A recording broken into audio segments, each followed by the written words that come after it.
Baik, terima kasih. Selamat sore Pak Adit, Mas Amri, dan semua kawan-kawan. Terima kasih buat kesempatan yang diberikan untuk ikut main-main di sini, ngobrol tentang game. Satu hal yang saya sukai secara casual ya, katanya Pak Adit ya. Saya tidak nge-game secara karir, tapi selalu punya game dalam hidup saya. Jadi begitu. Satu hal yang ingin saya gunakan untuk mengawali adalah bahwa game itu sampai saat ini sering dilihat sebagai landmark sejarah ya, landmark perkembangan kita dalam hal teknologi. 10 tahun yang lalu ada lagu yang sangat booming di Amerika, judulnya Welcome to the Future, penyanyinya Brad Paisley. Di lagu itu Brad Paisley bilang, I used to get a ride down to the arcade. Jadi dulu waktu kecil, I used to get a ride down to the arcade. Saya harus naik mobil nebeng untuk main ke arcade. But now I got it on my phone. Sekarang saya sudah ada di telepon saya. Game itu sudah ada di telepon saya. Itu menunjukkan bahwa kita sudah sangat berubah dan kita sudah di masa depan. We are in the future. Welcome to the future, katanya Brad Paisley begitu. Nah, melihat itu semua dan melihat bagaimana game ini berevolusi ya, berevolusi mulai dari game pertama zamannya Pong itu yang cuman 2 pad pingpong sampai akhirnya berkembang jadi generasi kedua sampai generasi ketiga, kita kenal Super Mario Bros itu dari generasi ketiga, keempat dan selanjutnya. Itu banyak yang sangat berubah dan seiring waktu game yang kita lihat itu sangat menuntut adanya cerita. Jadi cerita bukan hanya sebagai konteks, tapi juga isi utama cerita. Seperti tadi disampaikan Mas Amri tentang game yang pada dasarnya, novel yang pada dasarnya adalah game gitu. Visual novel itu ya. Salah satu mahasiswa sastra Inggris tahun lalu mengatakan kalau dia ingin bikin cerita yang nantinya bisa dimanfaatkan jadi visual novel begitu. Dan dari situ saya baru tahu ternyata, oh ini genre baru game yang dipakai orang. Mungkin sudah lama, tapi saya tidak pernah mengalami yang seperti itu. Dan itu menarik. Nah, untuk itu hari ini saya mau bicara tentang potensi kolaborasi yang memungkinkan membuat dunia atau menata imajinasi dalam game itu lebih kuat dan dampaknya tentu saja saya harap untuk Indonesia sendiri. Meskipun game ini produksinya, maksudnya pusatnya di negara-negara lain, tapi kita di Indonesia ini adalah pasar yang besar, kita suka beli game, dan juga banyak artisnya atau kreator game itu yang ada di Indonesia sebenarnya.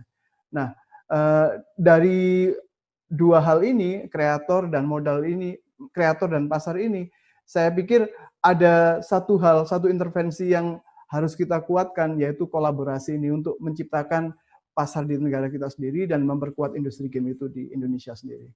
Nah, perkenalkan saya share screen kawan-kawan ya. Saya awali dengan ini tentu saja. Background-nya tentu game kesayangan saya yang masih saya mainkan. Kalau menjelang tidur gitu, kalau nggak bisa tidur saya suka main Minecraft. Biasanya tambah nggak bisa tidur, jadi jangan dicontoh gitu ya. Ini yang ingin saya tanyakan tadi adalah kenapa kita harus berkolaborasi untuk menciptakan game itu? Karena kesadaran akan kolaborasi serta usaha untuk kolaborasi itu dari orang-orang di bidang seni, teknik, dan humaniora, terutama sastra ya di sini, akan membuat kita mudah, istilah gamenya level up gitu ya. Bagaimana bentuk level up-nya industri game di Indonesia dengan kolaborasi ini, kita akan bicarakan lebih lanjut. Tapi pada intinya hari ini saya mau bicara tentang 4 hal saja, yaitu adanya perlunya kolaborasi, tapi juga adanya misunderstanding dalam hal penulis game itu. Dan kedua tentang berbagai ragam penulisan game yang perlu kita jadikan pemahaman di awal sebelum kita masuk terlalu jauh ke sana, terutama buat kita yang newbie ya, kita yang masih memulai atau akan memasuki dunia ini. Dan ketiga, bahwa bagaimana menulis game itu setelah kita mengetahui sastra? Gitu. Apa dampaknya setelah kita mengetahui sastra terhadap penulisan game itu? Dan akhirnya setelah kita menyadari itu tadi, harapan saya bisa lebih membuka mata untuk melihat dan mengerjakan ruang dan waktu yang tersedia untuk kita ini. Biasanya kan memang ruang yang perlu digarap, tapi kenapa ada waktu di sini? Nanti saya akan bicarakan soal ini. Baik, yang pertama adalah tentang kolaborasi ini. Ada pemahaman bahwa tadi disampaikan Mas Amri dengan sangat jelas dan jernih bahwa untuk menciptakan sebuah game itu dibutuhkan kerja berbagai macam orang, berbagai macam keahlian, dan berbagai jenis pekerjaannya. Tapi kalau urusannya soal penulisan game, ada satu hal yang menonjol yang bahkan diakui oleh orang sekelas ini, Derby McDavid. Derby McDavid ini kawan-kawan mungkin tahu ya, dia narrative directornya Assassin's Creed. Dia yang menulis ceritanya, membuat dunianya, world buildingnya dia kerjakan. Dan dia ini ahli sastra Irlandia klasik, terus sastra Inggris klasik, dan semacamnya lah. Pokoknya karya-karya medieval gitu, zaman pertengahan. Dan Derby sendiri kuliah S1-nya sastra Inggris juga, tapi di Inggris sana ya. Kuliah sastra Inggris di Inggris itu kayak kuliah sastra Indonesia di Indonesia, begitulah. Jadi orang yang memang masuk ke dalam dunia narasi. Nah, Derby mengatakan bahwa penulis game itu seringkali dalam sebuah produksi hanya ditempelkan sebagai orang yang dipekerjakan untuk menulis dialognya, terus menulis narasinya, atau menulis elemen-elemen yang ditemukan instruksi dalam game. Seringkali ini terjadi, bahkan Derby sendiri mengakui bahwa secara umum banyak yang menganggap penulis di game itu ditempelkan saja ke dalam ceritanya begitu, ke dalam produksi ini.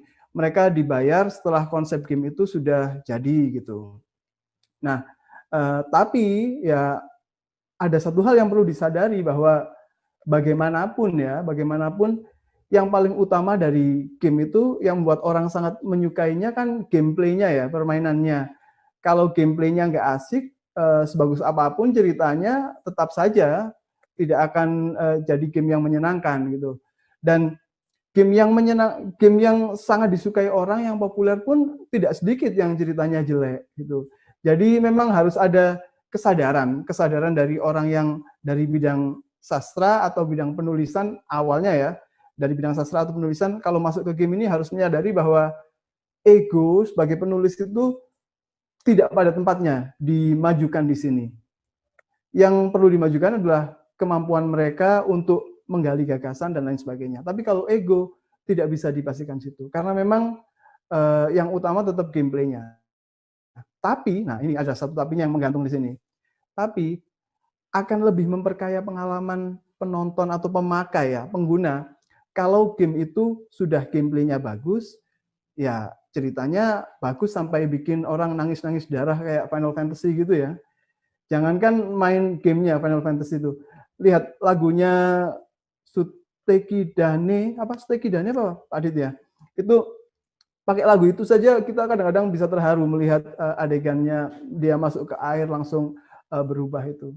Nah, jadi itu meskipun gameplay bagus, yang utama tetap saja kalau ingin memperkaya pengalaman penikmat, cerita yang bagus sudah tidak bisa diingkari lagi. Itu yang pertama, dari misunderstanding dan kolaborasi ini harus dikuatkan. Nah, yang kedua adalah perlu juga disadari bahwa penulisan game itu tidak hanya soal cerita ternyata. Karena memang pada kenyataannya tidak semua game ya membutuhkan cerita ya. Game kayak yang saya tunjukkan ini dari masa kecil saya, Street Fighter 2 ini, ceritanya apa coba? Belum ada ceritanya di Street Fighter 2 ini. Yang ada hanya 2 orang gegeran, settingnya di satu tempat begitu. Ada di Brasil, ada di Amerika, ada di Jepang, dan lain-lain sebagainya. Di Street Fighter 2 belum ada world building-nya belum kelihatan. Yang kelihatan adalah 2 orang bertarung dengan kemampuan yang berbeda-beda begitu. Ada yang pakai karate, ada yang pakai yoga dan apa ilmunya Dalsim inilah pokoknya. Terus Zangief yang kayak Habib Nurmagomedov ya itu orang-orang ini. Baru belakangan memang di Street Fighter sekian gitu kita menemukan ceritanya bahwa Dalsim ini adalah orang yang pernah mengalami ini, hidupnya pernah menderita dan di rumah ternyata punya anak dan sebagainya. Kalau sebelumnya tidak. Nah, memang tidak semua game ya punya cerita seperti ini. Tapi setiap game pasti punya dunia yang melatar belakangi. Bahkan untuk Street Fighter ini pun dunianya adalah ya settingnya seperti kalau bertarung dengan Guile, ya settingnya kadang di Amerika, kadang di Perancis, di mana itu membutuhkan latar. Nah, dan latarnya ini ketika baru dikonsepkan butuh penulisan. Jadi di situ peran seorang penulis dibutuhkan di sana. Gitu. Baik, dan kalau bentuk ceritanya sendiri, kalau kita sudah masuk game yang sangat ketat dengan cerita, ada berbagai macam bentuk ceritanya ya, mulai yang tradisional gitu, tradisional kita tinggal mengikuti, atau yang interaktif, mengikuti sambil juga bisa mengubah sedikit-sedikit, atau yang multi ending gitu, seperti apa buku Temukan Petualangan Sepatu Merahmu itu ya. Dan bahkan yang fully player defined ya, kayak yang saya mainkan itu, yang saya suka Minecraft itu buat saya sangat membebaskan. Karena dunianya begitu bebas, tidak ada yang menyuruh saya melakukan ini. Saya hanya harus bangun pagi, memotong pohon, membuat kapak, terus menggali dan akhirnya membuat rumah, menemukan besi, kaca dan lain sebagainya. Itu ada yang seperti itu. Nah, semua ini memang ada ceritanya, tapi memang perlu diingat lagi, tidak semua cerita ini membutuhkan pembuatan cerita seperti yang mulai dari eksposisi, terus ada konflik, ada klimaks dan sebagainya. Kadang-kadang yang dibutuhkan memang hanya dunianya dan aturannya. Atau dalam istilahnya game itu lore-nya ya. Lore-nya dibutuhkan dunia, adatnya, terus sistem perekonomiannya, dan bagaimana bentuk-bentuk orangnya itu. Dan itu lagi-lagi butuh penulisan ya. Kalau di orang di dunia penulisan yang suka nulis cerpen atau novel, ya yang dibuat pertama kali bukan pertama kali ya mungkin ya, sambil membuat konflik itu kan kita juga membentuk dunia itu. Seperti halnya kita membentuk dunia di produksi game ini. Baik, nah satu hal lagi yang lebih spesifik tentang peran seorang penulis cerita adalah dalam pengembangan konsepnya. Banyak yang mengatakan bahwa ketika kita mengembangkan konsep game, yang pertama kali dibuat adalah rangkuman dari cerita yang mau disajikan. Dan rangkuman yang bagus membutuhkan kemampuan menulis juga kan, kemampuan menulis cerita biasanya. Sebab dalam rangkuman itu meskipun hanya 4 halaman biasanya untuk game dev itu tetap harus mencakup eksposisi yang bagus, terus model konflik yang bagus, dan bahkan juga menjelaskan gameplaynya seperti apa dengan baik itu. Jadi proses-proses di praproduksi ini yang banyak membutuhkan kemampuan menulis, mulai dari ringkasan plot, proposalnya juga, dan deskripsi karakter juga. Ini yang penting karena kalau dalam game yang berorientasi cerita, yang berbasis cerita kan, dibutuhkan 3 hal kan yang sangat besar itu. Pertama ada plotnya yang bagus, kedua harus karakter yang kuat, dan ketiga dibutuhkan lore. Dan karakter ini kadang-kadang memegang peran yang sangat penting. Bahkan plot yang bisa ditebak pun tidak masalah. Seperti Assassin's Creed itu kan plotnya relatif bisa ditebak ya. Tapi kita suka sekali kalau melihat Altair mulai menelusuri dirinya sendiri, terus dalam ketika membunuh itu dia mulai menyadari bahwa sebenarnya yang saya lakukan ini benar apa tidak sih, dan di situ kompleksnya karakter Altair itu kelihatan di sana. Dan itu kan ya butuh pengembangan karakter yang bagus. Dan lore tadi saya sampaikan. Ini yang paling besar mungkin di bagian lore ini ya. Sebab kalau sudah disusun semua, lore ini kan seperti semacam undang-undangnya sebuah dunia gitu ya. Aturannya dunia ini bagaimana, ilmunya, hukumnya, dan lain sebagainya. Baik, yang paling dipahami sebagai penulisan game saat ini adalah memang penulisan narasi, dialog, dan bagian-bagian cutscene ya. Dan penulisan untuk bagian-bagian ini jelas-jelas membutuhkan kemampuan menulis skrip, baik itu skrip untuk film maupun kemampuan menulis yang novelistis ya, yang mendeskripsikan kejadian demi kejadian itu. Dan kalau kawan-kawan lihat Assassin's Creed ini, main Assassin's Creed, pasti akan ketahuan bagaimana nikmatnya ketika kita sampai ke bagian cutscene dan fakta itu diurai satu persatu gitu ya. Bahkan kalau kita cari mungkin ada ya bagian potongannya Assassin's Creed, rangkumannya Assassin's Creed yang isinya hanya cutscene-cutscene-nya ini biar kita tahu ceritanya gitu. Dan itu sangat sangat menarik dan seperti melihat film pada dasarnya. Seperti melihat film yang di sela-selanya kita disuruh main gameplay, mencari orang yang harus dilenyapkan atau pemimpin politik yang harus disingkirkan dan lain sebagainya. Jadi ini yang biasanya dianggap orang menjadi penulis game itu di bagian narasi, dialog, dan cutscene ini. Padahal sebenarnya tadi sudah saya sampaikan bagian-bagian praproduksi pun banyak dibutuhkan kemampuan menulis. Baik, sedikit lagi ya Mas Adit ya. Nah, terus apa kira-kira yang bisa disumbangkan orang-orang yang suka baca sastra atau suka menulis sastra itu ke dalam dunia game ini? Ya, di sini yang paling utama dari sumbangan orang-orang yang ini adalah kemampuan mereka atau kebiasaan mereka dilatih untuk membuat cerita dan menganalisis cerita. Kalau orang-orang jurusan sastra itu menganalisis cerita itu sudah dari awal ya. Kadang-kadang diajarkan secara ketat gitu, disiplin, tapi kadang-kadang tidak terasa disampaikan juga. Misalnya kalau ketat itu di mata kuliah prose gitu ya, atau Introduction to Literature, diajari melihat karya sastra, terus menganalisis, dan akhirnya membuat tulisan yang menganalisis karakternya gitu. Tapi ada kalanya juga analisis itu diberikan secara tidak sadar. Ketika misalnya dalam mata kuliah penerjemahan sastra gitu ya, sebelum menerjemah itu kan mahasiswa harus membaca dulu dan memahami konfliknya ini apa yang paling utama, tone-nya, rasanya cerita itu bagaimana, sehingga nanti kalau menerjemahkan bisa menemukan bahasa yang tepat, dan juga kira-kira potensi kesulitannya itu apa. Dan itu kan kerja analisis. Nah, kebiasaan menganalisis itu nantinya kalau digabungkan antara menganalisis karya yang populer dan karya yang klasik, ketika kita merenungi karya dan juga untuk menikmati karya, itu akan menjadi modal yang kuat untuk kemudian menyumbangkan dalam penciptaan dunia itu, atau world building ya. Dan ada beberapa hal lagi yang memungkinkan,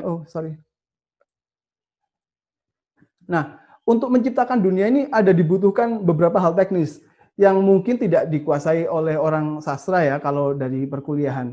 Tapi kalau dia suka main game juga dan suka nonton film dan belajar sedikit lagi tentang penulisan cerita game, dia akan menemukan bahwa ada teknik khusus untuk menyusun dunia, menyiapkan penyajiannya, dan memanfaatkan klise-klise yang sangat dimanfaatkan oleh pembuat game dari zaman dulu ya.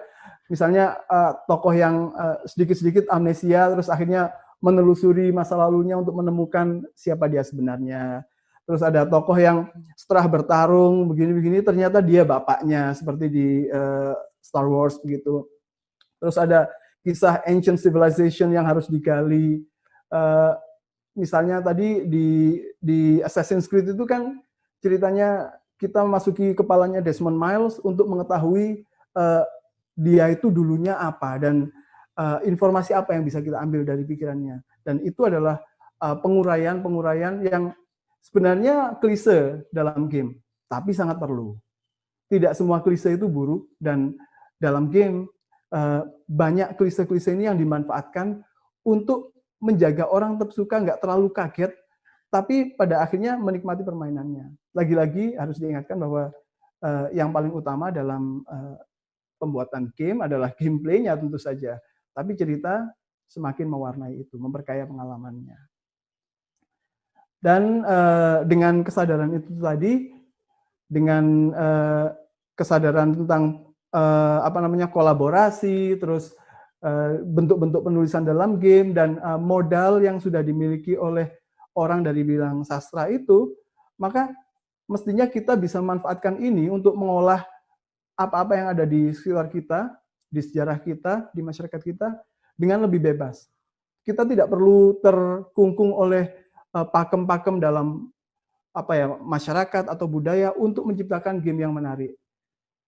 Yang penting mungkin saat ini adalah kita menggali sebanyak mungkin elemen dari sekitar kita untuk kemudian dihadirkan di dalam dunia game, tentu saja dengan tanpa niatan yang negatif ya, tidak mencakup rasisme atau gender, bias gender atau klasisme dan ageism, pokoknya tidak menyangkut hal-hal yang bertentangan dengan hak asasi manusia gitu, itu sangat bebas untuk dimaksimalkan. Dan dengan modal pengalaman menganalisis karya dan menciptakan karya di bidang sastra itu, hal-hal yang seperti ini sudah siap untuk dipakai. Dan ini dari Threadout, kawan-kawan pasti tahu. Saya sendiri belum main ini, tapi mahasiswa saya pernah menganalisis ini untuk skripsinya. Jadi kita punya sejarah yang dari Kutai, kerajaan Kutai saja sudah 1.600 tahun lamanya, dan itu siap digali. Dari 1.600 tahun ini banyak hal yang terjadi dan banyak hal yang bisa menginspirasi. Kalau Derby McDavid bisa mengambil inspirasi dari Assassins, dari Ordo Hasisiun itu, kenapa kita tidak bisa menggali inspirasi dari sejarah Indonesia sendiri yang sudah 1.600 tahun ini, paling tidak sejak Kutai ya, kerajaan Kutai. Terus dari tentu saja mitos ya, mitos dan legenda kita punya banyak, dan ini Threadout ini memaksimalkan itu dan sampai bikin PewDiePie terkaget-kaget begitu ya, yang bikin populer itu ya dulu ya. Terus ya keragaman demografi kita punya dalam bahasanya Yayasan Lontar itu 17,000 Islands of Imagination. Setiap etnis, setiap suku di Indonesia itu punya banyak elemen yang kita bisa hitung berapa banyak sih yang sudah kita hadirkan untuk Indonesia dan dunia tentu saja ya, dalam bentuk permainan yang mengasihkan ini. Jadi ini yang menunggu untuk digarap. Dengan kolaborasi itu mestinya hal ini tidak mustahil untuk disampaikan ke sana. Nah, kalau sudah begitu, kita tidak perlu lagi terlalu berbangga dengan, misalnya saya lihat di IDN Times itu ada keren, 11 game ini berlatar di Indonesia. Terus ada 5 game internasional yang berlatar di Indonesia. Padahal pemain kita sebanyak itu. Kreator game kita sebanyak itu. Penulis di Indonesia sebanyak itu. Kenapa elemen-elemen yang terpisah ini tidak bertemu untuk kemudian level up? Karena kita sebagai pasar yang besar, sebagai ladangnya kreator yang kaya, mestinya berhak untuk mendapatkan itu. Jadi demikian Mas Adit, kalau mau kolaborasi, ayo nang budal gitu ya prinsipnya. Ini dari Assassin's Creed Valhalla.